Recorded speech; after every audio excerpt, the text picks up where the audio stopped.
Hello, this is Angela with Parker's Permaculture. Today I want to talk about something that may be kind of contentious. It may be a subject that folks have really strong feelings about, kind of like which pizza topping is the best one, but I'm going to tackle it anyway. I want to talk today about my favorite breeds of chickens for a mid-sized urban suburban permaculture setting.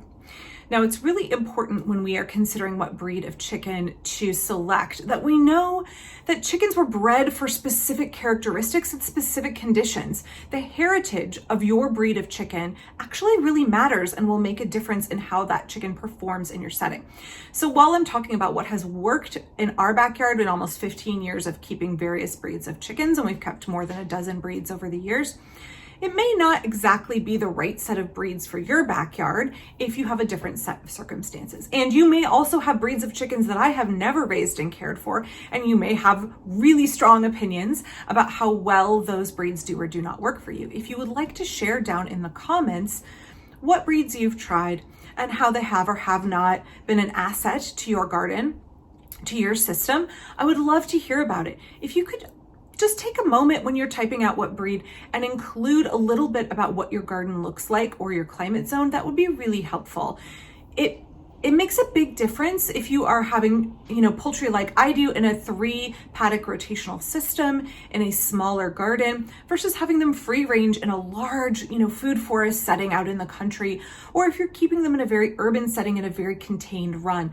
All of those different sets of circumstances matter, and how hot it is in the summer and how cold it is in the winter, how much shade you give your birds, how much open pasture you give your birds, all of that really matters for selecting a breed. Now, as I've said, we've kept more than a dozen breeds of chickens over the years, and I have some very clear favorites. I want to talk about 3 larger breeds that have worked really well for us and I consistently want to choose over and over again. I want to talk about 2 mid-sized breeds that also perform very well for us. And then I want to talk about 1 breed that has been a dud for us repeatedly, despite the wonderful Fran, the chick lady at the feed store, telling me this is a good breed. It has not been a good breed for us. So I'll have 1 little cautionary tale at the end. Okay, now I couldn't do this video today by myself without roping in my eldest kid, Ruth. She is the whole reason, hey, you gonna come sit with me? Whoa, losing my camera. She's the whole reason that we decided to get chickens in the first place. When we were, let's move this camera over. So Ruth, why am I roping you into this video? Well, when I was really little, like before I was 6, I always really wanted chickens. Growing up, especially when we were in the country, we knew people that had chickens, and I would always like to go over and visit them. Mm-hmm. So when we bought our house, one of the first things that you wanted, before we even had most of the garden planned, and before I had purchased more than probably 2 or 3 trees, was we needed to get chickens. And so Ruth has been the primary caretaker of our poultry that entire time. Everybody helps out. We all are involved in raising them and caring for them. But it's Ruth's show, really, right? So I brought her in today because she's going to have opinions. Now you can agree or disagree with me on this, okay? So I'm going to get my list out here. Okay, so number 1 for me is the Autralorp. This is my top chicken. It was the first kind of chicken. I think 2 of our first chickens were Australorps. Yeah, and Sarah and Plucky. Sarah and Plucky. And this is the breed for me. If I could only ever have 1 breed going forward, it would be the Autralorp.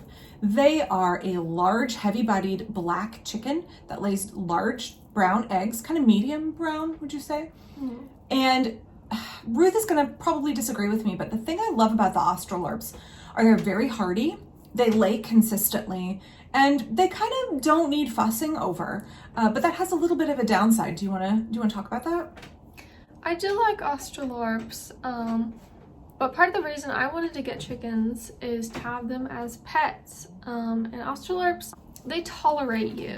They don't like you, but they tolerate your existence. I think that's very true. Like, they are not a snuggly, affectionate chicken, and maybe that's one of the things I like about them. They were bred as kind of a utility breed in Australia, with part of their parentage being Orpington chickens from England. And they were bred to produce eggs and to fend for themselves. They're very, very good at foraging and free ranging and efficiently cleaning up your property. but they don't want to be snuggled. They don't want to be held. They're not a pet chicken. They are a great egg producer, hardy. And another thing I like about them is that they are a large-bodied breed. So this breed and the two other breeds I'm going to talk about, I like a large-bodied breed. I find that they are hardier. They do better in cold weather. They don't have issues with hawks going after them. You know, an Australorp is like a 9-pound bird, 8-9-pound bird. And some of the breeds I'm going to talk about in a minute can get even bigger than that. And you don't find, you know, a 3-pound or a 2.5-pound hawk that is interested in going after a chicken that big. So for us, I know a lot of people in a small backyard want to keep bantams. For us, keeping larger breeds has meant that cats and you know, raccoons and hawks are less likely to fuss with them. So the next breed I want to mention is the Buff Orpington. And I'm going to put a little slash here and say / Lavender Orpington, because this year is the first year we've ever had a Lavender Orpington. I guess this is the second year, going into our second year now. So the Buff Orpington is a British breed. It's quite an old breed. It is one of the parentage lines that created the Autralorp. And they are a very dependable, heavy-bodied 9 to 10-pound chicken with a beautiful kind of gingery colored plumage on them. I almost said foliage for no reason. Plumage. And they also lay large, medium to light brown eggs. Buff Orpingtons are personality-wise kind of the polar opposite of the Australorp, and maybe you want to talk about Cookie a little bit and what that's been like for us to have Buff Orpingtons. Yeah, probably the nicest chicken we ever had was a Buff Orpington. She just, no matter what, wanted to be held. Like, she would fight with the other birds to get to sit in your lap, and like we could take her places. We like took her to my dad's work and she loved everyone. They're very like calm and chill and very affectionate. The downside of Buff Orpingtons, they are hardy. They do lay a lot of eggs. They're very, very affectionate and friendly, which I think makes them ideal for a small backyard flock, especially if you have children, or if you're looking for that kind of more intimate kind of pet relationship with your chickens. Downside is that they go broody quite easily, and they can make very good mothers. So broody can be an up or downside depending on if you want to raise your own, chicks in your backyard. For us, having a chicken that goes broody frequently is not necessarily that ideal. You have to chase her out of the nest box, you have to put pine cones in the nest box, etc., etc. And that does mean there's a period of time where she's not laying. But that for us has been kind of the major downside to Buff Orpingtons, is their tendency to be broody. So as I said, one of the chicks that we raised last year is a Lavender Orpington, and we had never gotten that breed before. I had intended to get another Buff Orpington, but when the shipments were coming in, Lavender was all that was available. The Lavender Orpington is a beautiful bird with kind of this slate gray bill and dark feet and this beautiful lavendery gray plumage. They have most of the same characteristics as a Buff Orpington, but it is that kind of more exotic, beautiful coloration. I think they make a nice addition to the flock, and I think we would get Lavender Orpingtons again. Yeah. So the last of the large-bodied breeds that we have kept and I personally enjoy, and this is going to be no secret if you're a fan of this channel, is I really love the Brahma. So I have a Brahma named John Cena. She is 6 years old, I think, now. Brahmas are very large. The cockerels can get like 14 pounds. I would say John Cena is probably about 11 pounds. She's a heavy bird, and she has these kind of raptor-like feet. Upsides to Brahmas: large, hardy, very even-tempered, very chill, calm bird. Nothing ruffles her feathers. She's super, super chill. She likes to be held, but she's not quite as affectionate as a Buff Orpington. She kind of accepts that you're holding her and it doesn't bother her, but she doesn't actively seek out being picked up. She does like to be near you. When I'm working in the garden, she follows closely around me. So the downsides to having a breed like a Brahma are that they do have feathered feet, and when you live in a muddy climate like our climate, that can be more of an issue. You really need to make sure that if you have breeds of chickens with feathered feet, that they have a place to get up out of the mud if it's raining for 9 months of the year. And it's a little bit harder for them to keep their legs nice and clean looking. I haven't found it to be too much of an issue for her. I make sure I have lots of places they can kind of perch around the rut. She just get rocks stuck in her feet too. Oh yeah, so we've made a couple of videos about this. I don't know if it's just John Cena because she's the only Brahma that we've had so far, but boy, oh boy, she has the weirdest, deepest foot crevices, and she gets pebbles stuck in there all the time that you have to like manage her feet. So we do have to look at her feet and pick them out. I don't know if that is specific to her breed or if it's just unique to her, but she has these massive feet with these very deep, deep folds in her feet. So that isn't an element that we have to watch out for. She doesn't lay quite as many eggs as the Australorps and the buff Orpingtons I have found as well. Okay, so now we're moving into the two mid-sized breeds that I really like and would get again. We've had a lot of mid-sized breeds over the years with kind of mixed success. Some of the ones that are bred much more for kind of commercial egg production, those with leghorn parentage can be really skittish and do not work well in a garden with dogs and kids and neighbors.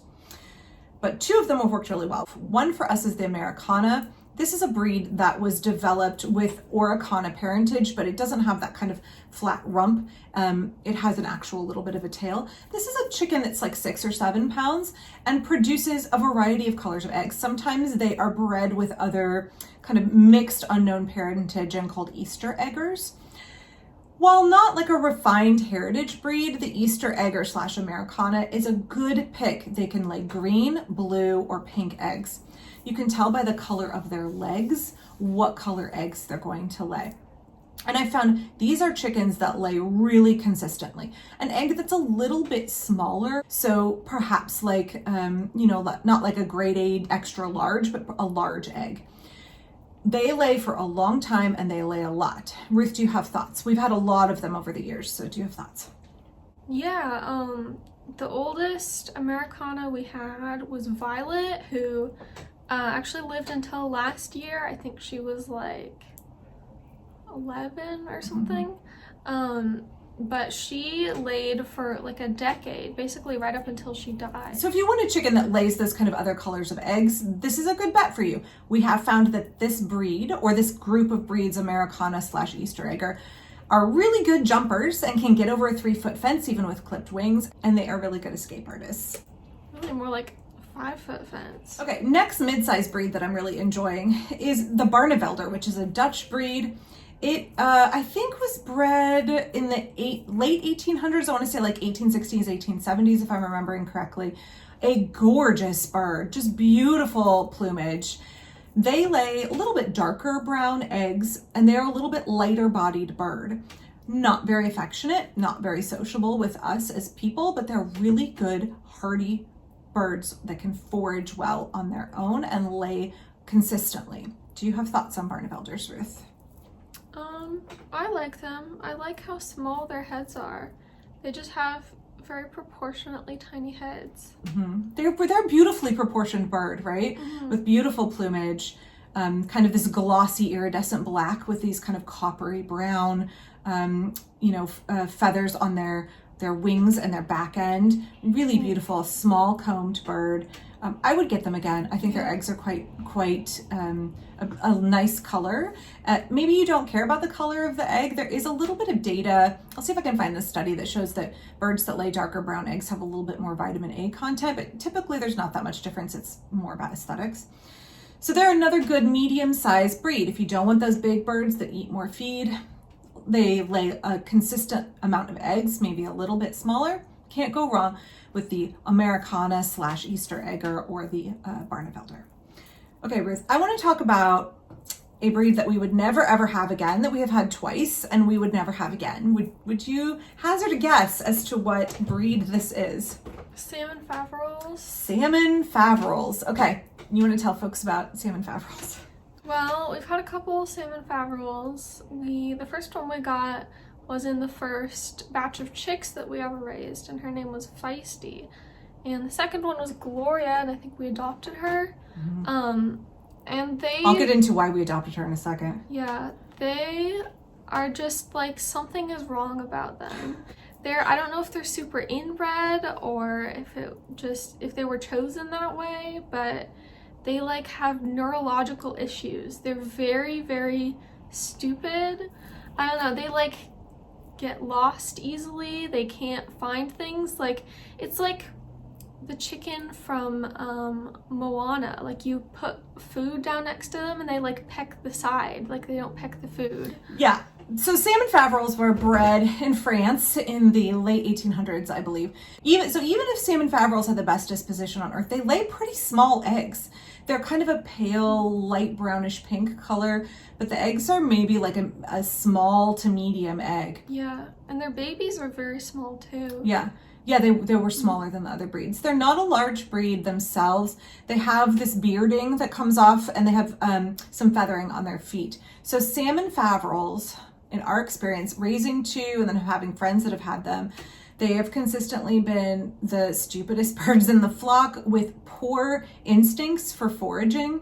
They are incredibly loud. We got Gloria because my friend who lived in inner southeast Portland, her neighbors were so irritated by how flipping loud she was that she had to get rid of her. And so we took her knowing that they are noisy. They basically have like chicken anxiety. They're terrified of everything. And when they're scared of something, they make this really confused, like, very loud noise constantly. And the fact that they are kind of an anxious breed, we have found they're afraid of people.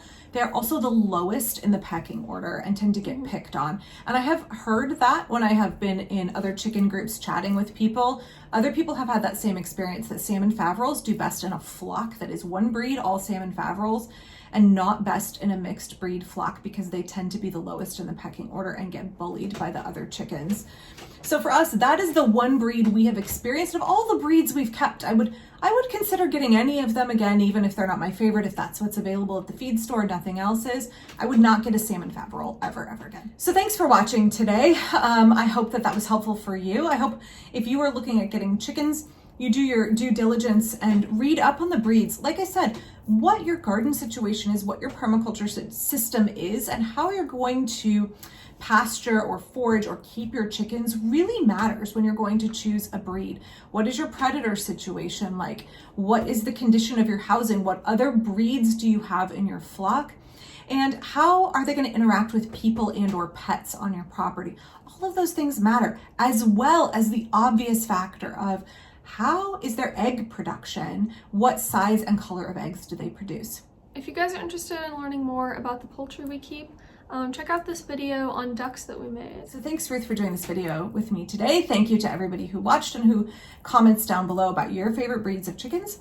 I'll be back really soon. Don't forget to click like and subscribe, and I will see you next time.